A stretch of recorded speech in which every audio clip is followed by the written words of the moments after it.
దేవుని నామమునకు మహిమ కలుగును గాక. ప్రభువునందు ప్రియులారా, మీ అందరికీ మన ప్రభువు రక్షకుడైన క్రీస్తు యేసు పరిశుద్ధ నామములో శుభములు. మొదటి తేదీ ఆగస్టు మాసం 2024 సంవత్సరం. ఇంకొక నెల ప్రారంభమైపోయింది. రాత్రంతా ప్రార్థన, బలారాధన, ఎన్నో విషయాలు కదా. నిజంగా క్యాలెండర్ అనేది, అందులో మన పుట్టినరోజులు, మన ప్రియమైన వారి చనిపోయిన రోజులు, పెళ్లి రోజులు, క్యాలెండర్ వెళ్ళిపోతూ ఉంటుంది కదా. అందులోనే ఎన్నో మాటలు చెప్తా ఉంటారు. మాటలు ఈరోజు ఈ మాటల మీదే మనకి దేవుడిస్తున్న వాగ్దానము, నీవు చెప్పిన మాట చొప్పున చేసేదము. నిర్గమాకాండము 33వ అధ్యాయము 17వ వచనం. పూర్తి వచనము ఎలా ఉందంటే, యెహోవా నీవు చెప్పిన మాట చొప్పున చేసేదము, నీ మీద నాకు కటాక్షము కలిగినది, నీ పేరును బట్టి నిన్ను ఎరుగుదునని మోషేతో చెప్పాను. నీ మీద నాకు కటాక్షం కలిగినది. ఇది ఇంగ్లీష్లో ఎలా చెప్పారంటే, చాలా విషయాలు చదివాను, అయితే కంటెంపరీ ఇంగ్లీష్ వెర్షన్ చాలా బాగుంటుంది. ద లార్డ్ టోల్డ్ హిమ్, యెహోవా అతనితో ఇలాగ చెప్పాను. ఏమంటున్నాడు? I will do what you have asked. నీవు అడిగింది నేను చేస్తాను, బికాజ్ ఐఎమ్ యువర్ ఫ్రెండ్. నేను నీ స్నేహితుడను, and I'm pleased with you. నీవు చెప్పింది నాకు చాలా నచ్చింది.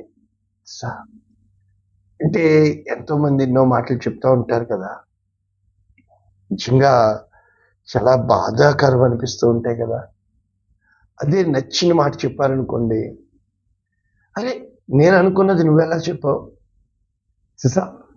అంటే మన జీవితాల్లో ఎందరో మాటలు వింటూ ఉంటాం కదా. ఆ మాట వింటుంటే చాలాసార్లు బాధ కలుగుతుంది, కోపం వస్తుంది, ఏదో చేయాలనిపిస్తుంది, ఇక్కడి నుంచి పారిపోవాలనిపిస్తుంది. అంటే మాటకి ఉన్నంత బలము, అంటే పరిశుద్ధ గ్రంథం ప్రారంభం అవుతూనే దేవుని నోటి మాటతో ప్రారంభమైంది కదా. అంటే మన జీవితాల్లో మాట అనేది, అది బహుశా ప్రారంభము కావచ్చు, బహుశా ముగింపు కావచ్చేమో కదా. అంటే మాటలు కూడగట్టుకుని మీరు రండి అంటాడు.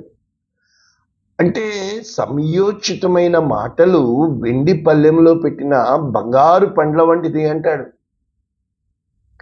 నిజంగా ఈ మాటలు అనేవి తోటాల్లాగా, గుండెల్లో గుణపాల్లాగా, అంటే పక్కలో బల్లెంలాగా, అంటే ముళ్ళులాగా, కుళ్ళుతో, కపటముతో. ఆలోచించు. అంటే దయ పుట్టించే మాట అంటే ఏంటి? తీయలేనటువంటిది. ఈరోజు వాక్యము వాక్యం వాక్యం వాక్యం అని చూద్దాం. ఎందుకంటే ఇక్కడ యెషయా గ్రంథము 43:4 ఏమంటున్నాడంటే, నీవు నా దృష్టికి ప్రియుడవైనందున ఘనుడవైతివి, నేను నిన్ను ప్రేమిస్తున్నాను. అంటే ఒకళ్ళ దృష్టి పొందుకోవాలి అంటే దయ సంపాదించుకోవాలి. ఎస్తేరు దయ సంపాదించుకుంది, యోసేపు దయ సంపాదించుకున్నాడు, దావీదు దయ నుండి మంచివాడు అనిపించుకున్నాడు. నీకు ప్రతిగా ఏంటంట? మనుష్యులను, నీ ప్రాణమునకు ప్రతిగా జనములను. ఇప్పుడు దయ అని నేర్చుకుంటున్నాం కదా.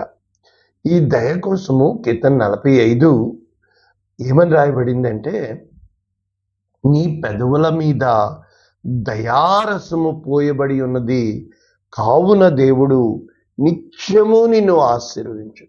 నిత్యము నిన్ను ఆశీర్వదించాలి అంటే నీ పెదవుల మీద దయ ఉండాలంట. చాలాసార్లు కొంతమందిని చూస్తే బాధ అనిపిస్తుంది కదా. ఎంత బాధ అనిపిస్తుందంటే, ఎంత కూల్గా ఉందామన్నా కూడా వాళ్ళు ఆ మాట కొన్నిసార్లు మనకిష్టం లేకుండా వదిలేస్తున్నాం కదా. ఆ వదిలేసే ముందు ఒకవేళ దేవునికి దూరం అయిపోతానేమో అని అనుకుంటే ఎంత బాగున్ను. సామెతలు 3:3 చెప్తుంది కదా, దయను సత్యమును ఎన్నడూను నిన్ను విడిచిపోనీయకుము, వాటిని కంఠభూషణముగా ధరించుకునుము, నీ హృదయము అను పలక మీద వాటిని రాసుకును. నీ హృదయము అనే పలక మీద వాటిని రాసుకును. దయా సత్యము, అప్పుడు నీవు మనుష్యుల దృష్టి యందును దేవుని దృష్టి యందును దయనుంది మంచివాడవు అనిపించుకుందు. ఇక మనకు తెలుసు కదా, సామెతలు 15:1, మృదువైన మాట క్రోధమును చలార్చును, నొప్పించు మాట కోపమును. ఎదుటి వాళ్ళని మాటలతో గెలిచే కంటే, చేతలతో గెలిచే కంటే ఆలోచించా. అంటే ఎదుటి వాడిని నువ్వు ఓడించడము అది నీ మాటల వలన అవుతుంది, కానీ ఒప్పించడము తెలుసా, అంటే నొప్పించగలుగుతున్న నీవు ఒప్పించాలి అంటే ఆలోచన చెప్పాలి. తెలుసా, ఆలోచన చెప్పాలి. ఆలోచన చెప్పాలి అంటే ఆ మాట ఎంతవరకు వెళ్తుంది అనేది ఏ రోజున ఆలోచించావా?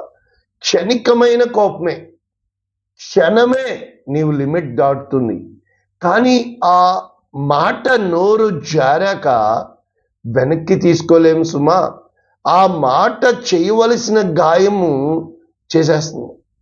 ఆ మాట ఎంత వరకైనా తీసుకుపోతుంది. అంటే దేవుని నోట నుండి వచ్చిన మాట ఎలాగ ఆయన వెనక్కి తీసుకోడో, నీ నోటి నుంచి నా నోటి నుంచి వచ్చిన మాట ఆ కోపంలో అన్నాను ఏంటి, సారీ, నో నో నో. నీవు కోపంలో అన్నా, పాపంలో అన్నా, శాపంలో అన్నా మాట మాటే. చాలా జాగ్రత్త సుమ. మాటలు సంబంధాలు తెగిపోతాయి. మాటలు శాశ్వతంగా ఉండిపోతాయి. మనిషినన్నా మర్చిపోతామేమో కానీ ఆ మాటను మర్చిపోలేం సుమా. ఆ మాట చేసిన గాయాన్ని మర్చిపోలేం సుమా. అంటే నీ మాటలు ఎంత జాగ్రత్తగా ఉండాలి అంటే, ఇక్కడ రూతు గ్రంథము 3వ అధ్యాయం 11వ వచనం చాలాసార్లు చెప్తాను కదా, నా కుమారి భయపడకు, నీవు చెప్పినదంతయు నేను నీకు చేసేదను, నీవు యోగ్యురాలు అని. అంటే ఒక వ్యక్తి చెప్పిన మాట చెయ్యాలి అంటే ఆలోచించండి, ఒక వ్యక్తి చేత నీవు పని చేయించాలి అంటే, అతని ఆలోచన మార్చాలి అంటే, అదే విధముగా ఒక దేవాది దేవుని హృదయం మార్చాలి అంటే ఆ సందర్భం ఏంటంటే, దేవుడికి నేను నీతో రాను, నీ వెళ్ళిపో అంటున్నాడు కదా. నిర్గమకాండము 33వ అధ్యాయం మనం అనేక సార్లు నేర్చుకున్నాం. ఏమని అక్కడ దేవుని యొక్క వాక్యం సెలవిస్తుంది.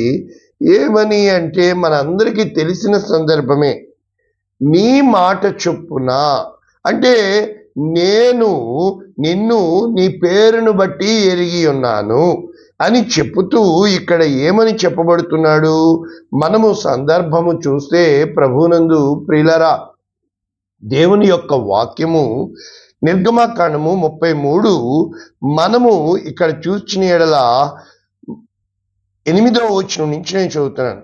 మోషే ఆ గుడారమునకు వెళ్ళినప్పుడు ప్రజలందరూ లేచి ప్రతివాడు తన గుడారపు ద్వారముందు నిలిచి, అతడు ఆ గుడారములోనికి పోవు వరకు అతని వెనుక తట్టు, ఓకే, అయితే గుడారంలోనికి వెళ్ళాడు.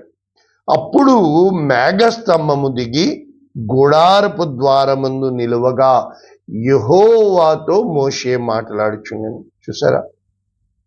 కనుక ప్రభువునందు ప్రియులరా, 33:11 మనుష్యుడు తన స్నేహితునితో మాట్లాడునట్లు యెహోవా మోషేతో ముఖాముఖిగా మాట్లాడుచుండెను. చూసారా? అంటే హీజ్ ఎ ఫ్రెండ్. ఇంకా వెళ్దాం. అయితే ఇప్పుడు మోషే మాటలు కూడగట్టుకుని 12 ఏమంటున్నాడు? ఈ ప్రజలను తోడుకొని పొమ్మని నీవు నాతో చెప్పుచున్నావు, కానీ నాతో ఎవరిని పంపిస్తావు? అది నాకు ఎందుకు చెప్పలేదు? నీవు ఏం చెప్పావు? నేను నీ పేరును బట్టి నిన్ను ఎరిగి ఉన్నానని, నా కటాక్షము నీకు కలిగి ఉన్నదని చెప్పావు కదా. కాబట్టి దేర్ఫోర్ నీ కటాక్షము నా ఎడల కలిగిన ఎడల, నీ కటాక్షము నా ఎడల కలుగునట్లుగా దయచేసి నీ మార్గమును నాకు తెలుపుము, అప్పుడు నేను నిన్ను తెలుసుకుందును. మోషేకు తన మార్గములను తెలియచేసెను అని కీర్తనాకారుడు 103లో అంటే నీ జీవితంలో, నా జీవితంలో దేవుడు చేయబోయేది నీకు నాకు చెప్పాలంటే నోవహు దేవుని కృప పొందుకొనెను, దేవుని చేత మంచివాడు అనిపించుకొనెను. అంటే దేవుడు కూడా చెప్పుకోవాలి అంటే మనము చాలాసార్లు మనం సరిపోదా? ఆలోచించండి. ఎవరికి చెప్పుకుంటావు? నిత్యము పొట్లాడేవాడితో నోరిపుతావా? కనీసం నోరిపు. నిత్యము వంకలు తెస్తున్న వాడితో నోరిపుతావా? కనీసం విప్పు. ఎవరి దగ్గర నీ హృదయాన్ని విప్పుతావు? నమ్మకస్తుడు, దయ కలిగిన వాడు, మెత్తని హృదయము గలవాడు కదా. మరి నీకే ఇంతగా ఉంటే ఆలోచించండి ఒక్కసారి. దేవుడు తన యొక్క హృదయాన్ని తెలియపరచాలి అని అంటే నీ మార్గము నీకు తెలుపుము, అప్పుడు నేను నిన్ను తెలుసుకుందును అని చెప్పినప్పుడు, అప్పుడు ఇంత కాన్వర్సేషన్ అయ్యాక నా సన్నిధి నీకు తోడుగా వచ్చును, నేను నీకు విశ్రాంతి కలుగ చేసేదను అని చెప్పి ఏమని చెప్తున్నాడు? ఇంకా మోషే అడుగుతున్నాడు, నా ఎడల, నీ ప్రజల ఎడల నీకు కటాక్షము కలిగినదని దేని వల్ల తెలియను? నీవు మాతో వస్తేనే కదా అని చెబుతూ ఏమంటున్నాడు? ఇంకా ఇంత మాటలకి దేవుడు చెప్తున్నాడు, నేను నిన్ను ఎరిగి ఉన్నాను అని చెప్పి. కనుక ఆ తర్వాత ఇంకా చూస్తే నీ మహిమను నాకు చూపించు అంటాడు. అంటే దేవుణ్ణి కూల్ చేస్తాడు, దేవుణ్ణి ఐస్ చేస్తాడు. అంటే ఒక కోపంతో ఉన్నవాడిని మనము ఇంకా కోపం రప్పించడానికి చూస్తాం. కానీ అదే విధముగా ఇప్పుడు మనం ఎక్కడికి వచ్చాము? మోషే క్యారెక్టర్లోకి వచ్చాం. ఈ మోషే క్యారెక్టర్లో వెళ్ళే ముందు ఆదికాండము 19:19 లోతు క్యారెక్టర్లోకి వెళ్తే అక్కడ సొదొమ గొమొర్రా పాపము విస్తరించిపోయిందని ఆ పట్టణాల్ని నాశనం చేయడానికి వస్తే ఆ పట్టణాల కోసం అబ్రహాం ప్రార్థన చేశాడు. అయితే లోతు తన కుటుంబము ఇంకా రాలేదని లోతుని తమ చేతుల మీద తమ కుటుంబాన్ని ఎత్తి పెట్టుకుని బయటకు తీసుకొచ్చి మా సమయం అయిపోయింది అని చెప్పినప్పుడు ఇదిగో నీ కటాక్షము నీ దాసుని మీద వచ్చినది. లోతు చెప్తున్నాడు దేవునితో, నా ప్రాణము రక్షించుట వలన నీవు నా ఎడల కనపరిచిన నీ కృపను నాకు కనుక నేను ఆ పర్వతమునకు తప్పించుకొని పోలేను. ఈ కీడు నాకు సంభవించి చచ్చిపోవుదునేమో. నేను పారిపోవుటకు ఈ ఊరు సమీపంలో ఉన్నది, అది చిన్నది, కనుక నేను బ్రతుకుదును, నన్ను అక్కడికి తప్పించుకుని పోనిమ్ము. ఇక్కడ కూడా ఏముంది?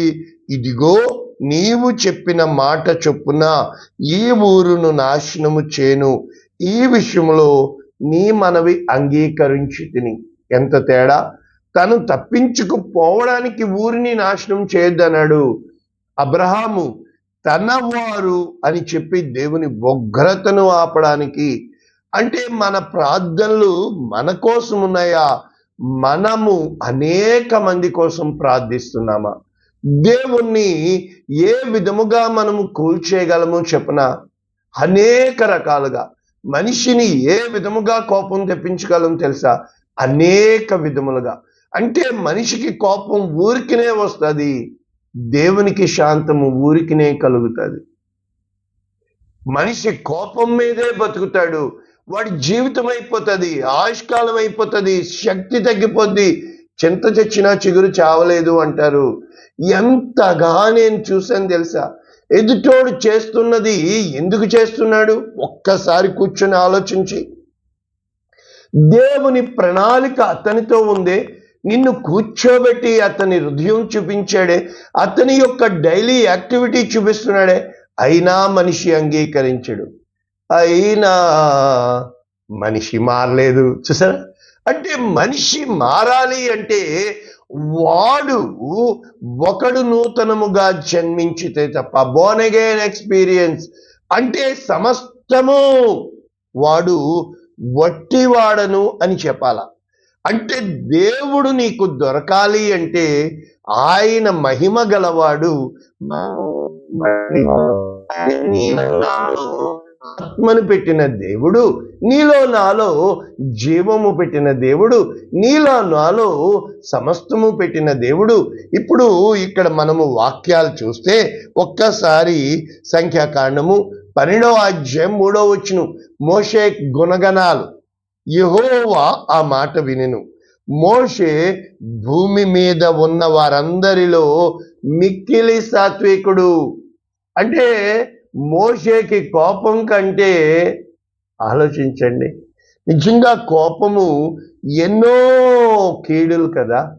ఒక్కసారి నీకెందుకు కోపం వస్తుంది అడగాలనిపిస్తుంది, కానీ ఆ మాటలో అడిగామనుకోండి చంపేస్తారు, చేతిలో ఉన్నాయి పగిలిపోతాయి, ఒప్పుకోరు, నేను ఇలా చేస్తానని ఒప్పుకోరు. ఎందుకండి మనుషులను ఒప్పిస్తారు నాకు అర్థం కాదు. ఎందుకండి మనుషులు వెంట పడతారు నాకు అర్థం కాదు.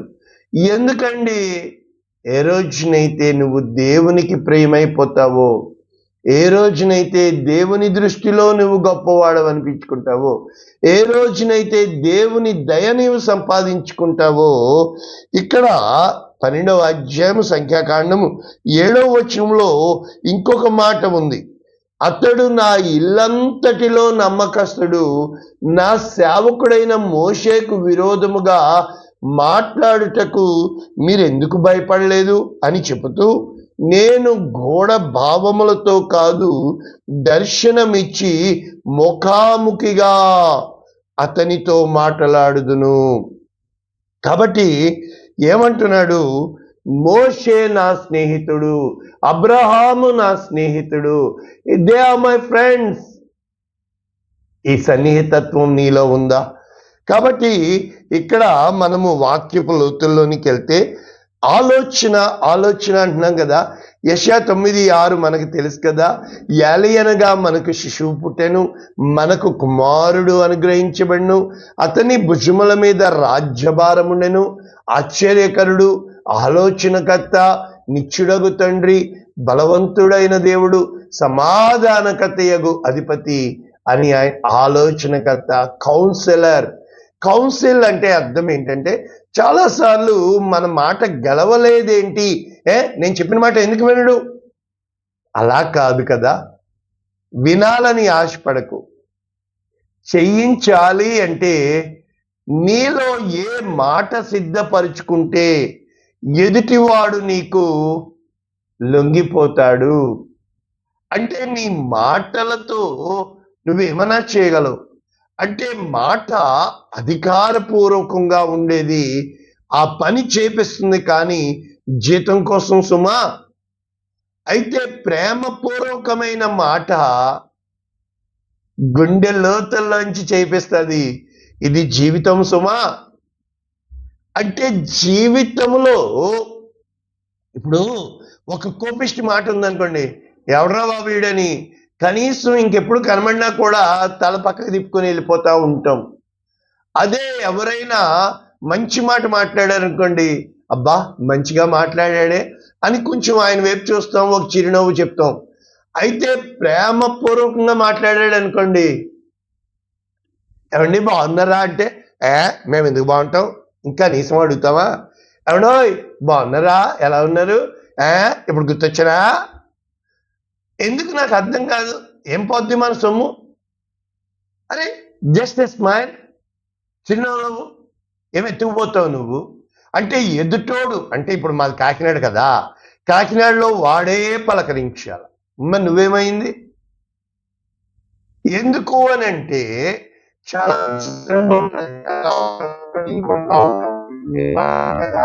సంఘానికి వస్తారు, అబ్బా ఎంత కటింగో, ఎంత స్టైలో. ఇప్పుడు మనం చూసాం కదా యూట్యూబ్ అంతా వాడి. నిజంగా ఆలోచన చెప్పండి, అంటే నువ్వు ఎవరిని అంగీకరిస్తున్నావు? అందరూ మోసమే. మరి నువ్వేం చేస్తున్నావు? నిజంగా వాక్యము అంటే అక్షరంలోనే ఉందా? కాదే, అది నీ నోట, నీ మాట. కొంతమందిని అంటాను, అమ్మా నీ పాటలు చాలా బాగుంటాయని. పాటలు కారణం ఏంటి? మాటలు బాగోయో అని. నిజంగా ఒక్క మాట, ఉదయం నుంచి సాయంత్రం వరకు ఉంటాం, ఒక్క మాట చాలు మూడ్ ఆఫ్ అయిపోవడానికి, ఒక్క మాట చాలు కుటుంబాలు నాశనం అయిపోవడానికి, ఒక్క మాట చాలు సంబంధాలు తెగిపోవడానికి, ఒక్క మాట చాలు ఇంకా ముఖం తిరిగి కూడా చూడం, ఒక్క మాట చాలు చచ్చిపోయిన వ్యక్తిని చూస్తే ఆ మాట గుర్తొస్తుంది. మరి ఆ దయగలిగిన మాట, ఆలోచన చెప్పే మాట, అది దేవునికే చెప్పాలి అంటే ఇక్కడ దేవుని యొక్క వాక్యము రోమీయులకు రాసిన పత్రిక 11:33, ఆహా దేవుని బుద్ధి జ్ఞానముల బాహుల్యము ఎంత గంభీరము, ఆయన తీర్పులు శోధింపనెంతో అశక్యములు, ఆయన మార్గములు ఎంతో అగమ్యములు, ప్రభువు మనస్సు ఎరిగిన వాడెవడు, ఆయనకు ఆలోచన చెప్పిన వాడెవడు? చూసా, ముందుగా ఆయనకిచ్చి ప్రతిఫలము పొందగలవాడెవడు? ఆయన మూలముగా, ఆయన ద్వారా, ఆయన నిమిత్తము సమస్తము కలిగి ఉన్నవి. అంటే దేవునికి నువ్వు ఆలోచన చెప్పాలంటే ఇంకొన్ని వాక్యాలు చూద్దాం, త్వరగా చూసేద్దాం.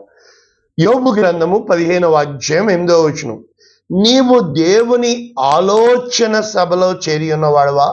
Are you in the council of the god? Council అంటారు కదా, అంటే ఒక సమావేశము, ఒక అసెంబ్లీ, ఒక పార్లమెంట్. ఉద్రేకపూరితమైన ఈ లోకంలో ఉద్దేశపూరితమైన మాటలు చెల్లటం లేదు. ఉద్రేకంతో నింపబడిన ఈ యొక్క సోషల్ మీడియాలో ఉద్దేశము సఫలమయ్యే విధముగా మెత్తటి మాటలతో, మెత్తటి హృదయముతో, ఎదుటివాడి ఆలోచనలతో ఆ యొక్క ఉద్రేకములోనే ఉంటాం తప్ప, ఆ యొక్క గందరగోళంలోనే ఉంటాం తప్ప, ఆ యొక్క గజిబిజిలోనే ఉండడానికి ఇష్టపడతాం తప్ప, ఆ గుంటలో ఉండడానికి ఇష్టపడతాం. కానీ ఆలోచించండి, ఇంకా దేవుని యొక్క వాక్యము యోబు గ్రంథము 21:22, ఎవడైనను దేవునికి జ్ఞానము నేర్పునా పరలోక వాసులకు ఆయన తీర్పు తీర్చును కదా. అంటే దేవునికి నువ్వు ఆలోచించండి, ప్రార్థన ఏ విధంగా చేయాలి. ఎంతో మంది చెప్పేస్తారు కదా, నేను సింపుల్ చెప్పనా? ఎందుకండి, ఒక్కటి గుర్తుపెట్టుకోండి, దేవునికి కావాలి నీ ప్రార్థన, దేవునికి కావాలి నువ్వు, దేవుడు చేసుకుంది నిన్ను. ఇవి గుర్తుపెట్టుకోండి. నీకు దేవుడు కావాలో లేదో అది తర్వాత ప్రశ్న. ఎదుటి వ్యక్తి మనము అవసరం ఉంటే ఒకలా మాట్లాడతాం, అవసరం లేకపోతే కనీసం ముఖం కూడా చూపని మనము మరి దేవాది దేవునితో ఒప్పించాలి అంటే, ఏ ప్రభువా, ఏ కోపమా, ఎక్కువ ప్రభువా, నా మాట నొచ్చు కదా ప్రభువా, ఆశపడుతున్నాను కదా ప్రభువా, చెయ్యొచ్చు కదా ప్రభువా, మరీ ఎంత కోపం అయితే ఎందుకు ప్రభువా, బాధేస్తుంది ప్రభువా, ఇంకా చంపేస్తావా, ఇంకా ఎరగొడేస్తావా? అంటే కొండ మీద ఉన్న వాళ్ళని మనుషులు చూస్తున్నారు, నన్ను మనుషులు చూడాలని కాదు నాయనా, లోయలోనే ఉన్నాను నాయన, ఒకసారి లేపేయచ్చు కదా ప్రభువా. ఏ ప్రభువా, నువ్వెంత మంచివాడు కదా, ఎందుకు ఇలా మాట్లాడలేం? ఇలా మాట్లాడి చూడు, దేవునితో నిత్యం మాట్లాడుకో. వింటాడా వినడా చెప్పండి? వింటాడు. మీరే చెప్తున్నారు. యెషయా గ్రంథము 40వ అధ్యాయం 13వ వచనం. యెహోవా ఆత్మకు నేర్పిన వాడెవడు? ఆయనకు మంత్రి కౌన్సిలర్, చూసారా, మినిస్టర్. ఆయనకు బోధపరిచిన వాడెవడు? ఎవని యొద్ద ఆయన ఆలోచన అడిగెను? ఆయనకు వివేచన కలుగ చేసిన వాడెవడు? న్యాయ మార్గమును గూర్చి ఆయనకు నేర్పిన వాడెవడు? ఆయనకు జ్ఞానమును అభ్యసించిన వాడెవడు? ఆయనకు బుద్ధి మార్గం బోధించిన వాడెవడు? కాబట్టి ఇన్ని ప్రశ్నలకి జవాబు ఏంటో తెలుసా? దయగల మాట. ముగిస్తే 1 కొరింథీ 2వ అధ్యాయము 15వ వచనంలో ఉంటుంది, ఆత్మ సంబంధి అయిన వాడు ప్రకృతి సంబంధమైన వాడు. ప్రభువు మనస్సు ఎరిగి ఆయనకు బోధింపగలవాడెవడు? మనమైతే క్రీస్తు మనసు కలిగిన వారు. అంటే నీవు ఏ మనస్సుతో మాట్లాడుతున్నావు? కపటమైన నాలుక ఏదైనా చేస్తుంది. నాలుకలో కుటిలత ఉండినేడలా ఆత్మకు భంగము కలుగును. నోరు మాట్లాడుతుంది, కళ్ళు చూస్తున్నాయి, కానీ చెవులు వింటున్నాయి. మాట్లాడే నోరు కంటే, చూసే కళ్ళ కంటే వినే చెవులే పవర్ఫుల్. జాగ్రత్త సుమ. దేవుని చేత నువ్వు ఒప్పించాలి అంటే ఒక్క దయగల మాట కూడా నీ నోటంట రాదా? ఒక్క ప్రేమపూర్వకమైన మాట నీ నోటంట రాదా? వా, ఒక్క ప్రేమ కలిగిన మాట నా నోటంట ఇవ్వు నాయనా. ఇంకా ఎలా మెత్తగా మాట్లాడాలో చెప్పు నాయనా. ఇంకా ఏం సాధించాలని నాయనా. దేవుడు ఈ వాక్యమును మన వినికిడిలో దీవించునుగాక. పరిశుద్ధుడా, ప్రేమ కలిగిన తండ్రి, కృప కలిగిన పెట్టబడిన వాక్యమును బట్టి ముందున ఫలింప చేయండి, నీరు కట్టండి, అభివృద్ధి చేయండి. వీరి మాటలు మార్చండి, వీరి జీవితాలు మార్చండి, వీరికి కృపనివ్వండి, కోపాలు తగ్గించండి, సంబంధాలు పెంచండి నాయనా. నీ కృప కలిగిన హస్తాలకి యేసు అతి శ్రేష్టమైన నామున అప్పగించి వీరి కుటుంబాలని విత్తబడిన వాక్యమును వినగలిగే హృదయం, గ్రహించగలిగే హృదయము, అయా అభ్యసించే హృదయం దయచేయమని యేసు నామమున దీవిస్తున్నాము తండ్రి. ఆమేన్.